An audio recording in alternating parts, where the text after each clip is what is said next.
I have returned once again today to deliver a stream of Golden Kamuy, the manga series.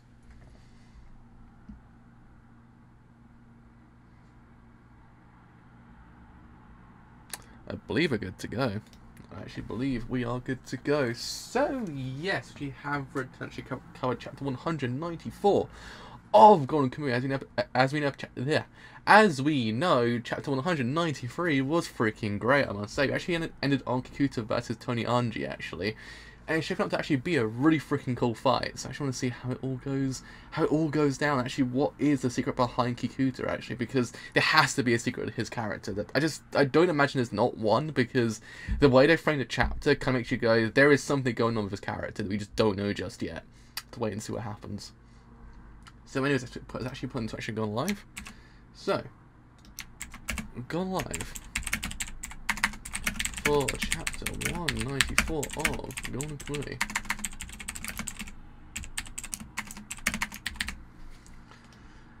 And with that, I believe we are good to go. Are we, though? On that front, yes. On this front, no. And now, are we? Are we good to go now? Yes, we are. Right, let's actually begin chapter 194, the smell of sulphur. So, the white smoke of death swirls in the wilderness. The silence is broken and blood sprays across Hell Valley. The duel begins in Nobori Betsu. Oh, okay. Alright, let's begin.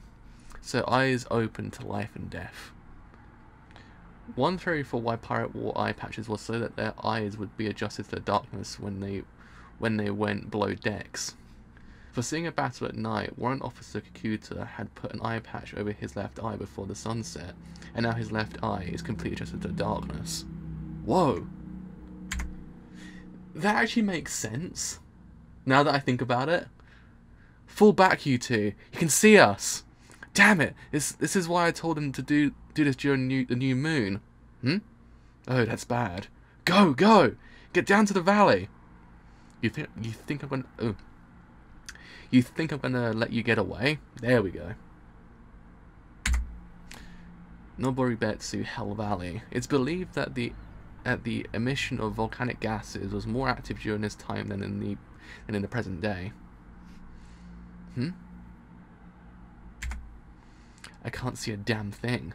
I'm sick of the smell of sulphur. When I get my share of the gold, maybe I'll go live near the ocean.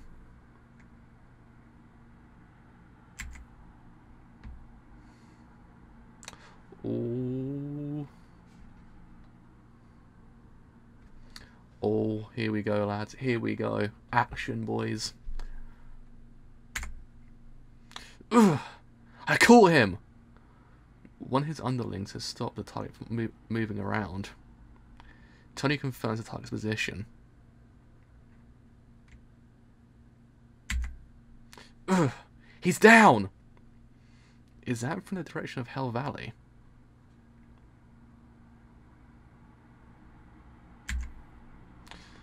Gah!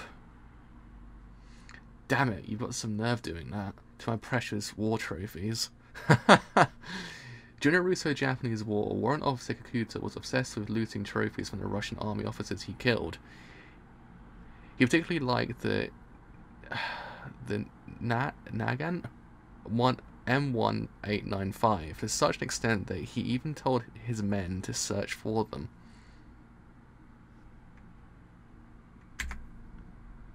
Oh! Please don't shoot, it's me. The boy returns.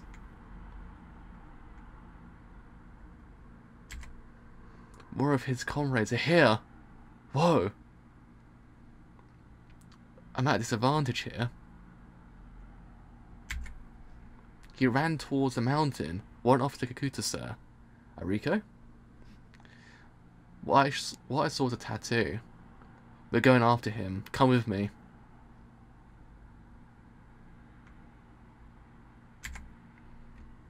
By the way, Asami, your timing on showing up to help me was a little too good, wasn't it?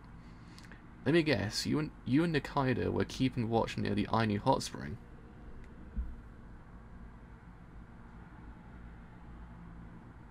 That is his character trait by the looks of things. And by the looks of things, actually doesn't really help him out in the middle of fights as well, to be honest. Which actually is quite interesting.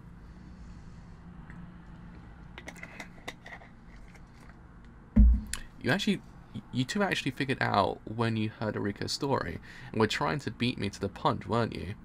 Oh dang, you figured it out, huh? Why would a tattooed convict put himself in so much danger just to hide out at a hot spring resort used by the 7th Division? Huh? I've seen this guy before. He's an Anima.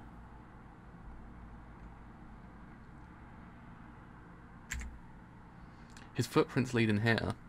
This is an old mine. I've been in here before when I was a kid. Are there other exits? If they haven't collapsed, then yes, there are. I can hear that sound coming from deep inside. Don't light a match. You'll make yourself into a great target. Shh. I can't see a thing. Huh?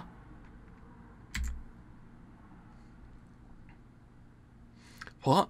There's something on the... Did I miss anything on the previous page? Oh no, don't worry. What? There's something on the ground. What was something broke was an ice stalagmite. Something like an upside down icicle spouting from the ground. I think I've seen this before somewhere. They sometimes happen. I have no idea why they happen, but I've seen those before.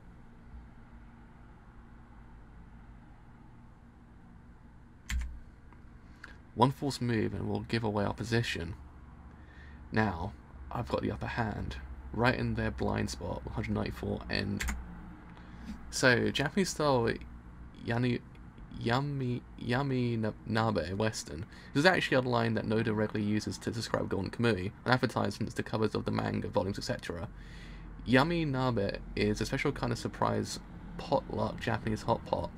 This means dark hot pot done with a group of people. Everybody brings their own ingredients and they are added into the hot pot with the lights off, so nobody knows what they're going to be eating. Because people can bring more or less anything edible to a yami nabe party, what you get can be a big surprise. Kikuta. It appears that Kikuta was a typo on Noda's part. When Kikuta was first introduced, his name was given as Kikuda. In the last chapter, he was called Kikuta. Once, but I wasn't sure if it was a typo or not. In this chapter, they call him Kikuta multiple times, so it seems that Kikuta is the correct name.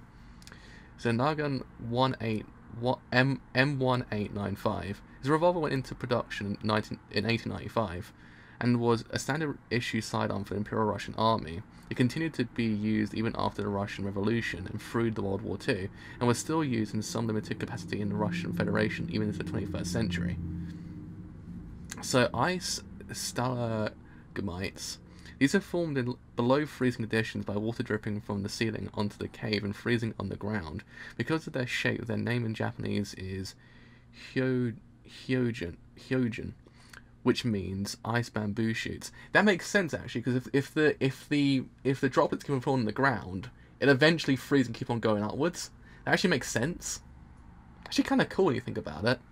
Taglines. The taglines at the beginning and the end of both puns in Japanese, playing on the fact that kanji for sight and the kanji for deaf have the same reading, shi. Unfortunately, the puns don't really translate into English. And there we go, to 194.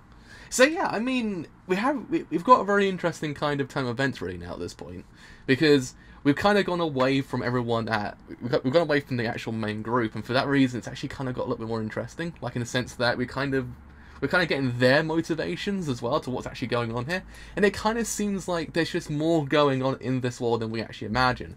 I mean, Kakuta's character just kind of makes me go, there is more to him. Like there has to be something that he desperately wants out of this whole entire thing at the end of it.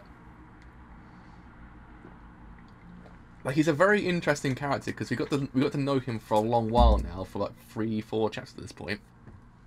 So we're kind of sitting there going, okay, so what do you want, my fam? What do you want out of this? Because it's just because we kind of got the idea that he wants to fight alongside Tsurumi, but then at the same time you're kind of like, I wonder what that all leads to, because in this manga you're kind of like, the alliances that people form don't always kind of check out as the correct kind of alliance. You've seen it the whole entire time. So it makes me wonder, does Kikuta actually know, as I said in last week's stream, does Kikuta know more than what he's leading on? Does he actually know the whole entire storyline? I just don't think that there's people in the 7th Division that actually don't know what the hell's going on here, or anyone else for that matter that actually doesn't know about the tattooed skins. Because I imagine word will get around quite quickly, so in doing so, people would actually kind of pick up on it. I mean, not everyone will start kind of going after it, but people with kind of power mindfully start kind of wanting to actually see what's going on. So in doing so, I think Kikuta actually kind of knows a little bit more than what he's leading on. But I mean, yeah, I like that we actually kind of get in the other side of the whole entire thing with Tony Anji as well, because Tony Anji is a very interesting character. Because his alliance kind of stems towards, currently at the moment, Hichikata. And Hichikata, again, is a character we don't really know his whole entire motivation to why he's actually doing what he's doing currently as well. There seems to be an end goal of him, but the end goal currently is kind of in the dark. But granted, everyone else is kind of in the dark as well. The only one we actually kind of know fully so far is Sugimoto's actual kind of motivation. He's the only motivation we know so far, completely 100% why he wants to actually do all of this. Everyone else is kind of like, well, they could go one or two ways at this point. Where they kind of very steal the gold for themselves, or actually kind of help someone else steal the gold. That's the thing. Or then betray them at the end. We just don't know. That's the thing. So yeah, I mean, I like these kind of fights as well, because the fights themselves doing through also kind of, it makes them kind of have to use more than what they've actually been using beforehand. So I actually like Golden Kamuy's fights a lot, because their fights don't always kind of check out to be the normal fights. They're actually fights that actually have to use their actual all senses at this point, because the same thing happened in the Hot Springs arc back in volume 12? Yeah, now you mention it, I think that actually might be his motivation. It happened ages ago, I think he mentioned it. They actually mentioned it, I think it actually is his motivation. But there might be more to it as well. We don't know. It might have changed, because I believe at the end of the Abashiri arc, his actual kind of, his mind changed a little bit. If I remember. Like, he was going after someone at the end of that arc. Which I also then imagine he did go after him in the end, and actually then his actual motivation currently at the moment is kind of maybe sided with that whole entire event, actually then also his previous motivation. If it makes any sense. I don't think it does, but it makes more sense in my head. You know what I mean. But yeah, I mean, I like these fights because they just kind of don't have to use all of their wits in the end. It's like they can't just kind of rely on guns or actually kind of or a fist fight. They actually have to kind of think about it. Like currently now, Tony Argy's got the upper hand because it's completely in the dark. He actually has the sound on his side. So it's actually one of those things that one false move, they're dead. It's actually it's really tense because of it. You're always like, oh Christ, how do I get out of this one? Because it's not as easy as you think it is, because they literally cannot make a false move. They have to know where they're going. And also then, if they happen to use a match, it makes them into a moving target at that point as well. So they're still screwed. It's one of those things you have to be very careful. And it's one of those things that I'm guessing the next chapter would be very interesting to see how they get out of it because of that. Because they actually have to use something else other than what they know. Actually, it's just a really interesting kind of fight. And the dynamic it actually kind of has is kind of cool. I actually kind of like these fights. So we actually hopefully get some more of it. I like Tony Anji's character a lot as well. He's actually very interesting. Because he's actually kind of... He always comes back up at the most crucial moments. He actually is quite interesting. So yeah, I mean... That was 194. I wonder where it's all going to go towards at this point, which is kind of the overall mood of Golden Kamuy at this point. It's where it's all going to go, because it's kind of it's still Shadow Mystery. Like the actual kind of end goal's there, but it's how the characters will get there and what characters will get there in the first place, and what other characters won't get there, but actually will then probably stab someone else in the back. That's the actual kind of thing of Golden Kamuy. It's actually what is the end goal for the characters in the end, because we still don't really know all of the motivations. It's still kind of in the dark. Ishigata's one might kind of be the most other one that we know, but also then it might have changed. I don't know, because certain events do change people, because we've seen it. like events do change the person inside, and actually then in theory their motivations change. Let's wait and see, as they say. So anyway, that is me done for today. So as always, if you have enjoyed this whole entire stream as a whole, then do indeed follow on Twitch, because indeed that's something quite a bit. If you have enjoyed what I do here on YouTube and you do want to leave a like, then do leave a like, because indeed that's something quite a bit.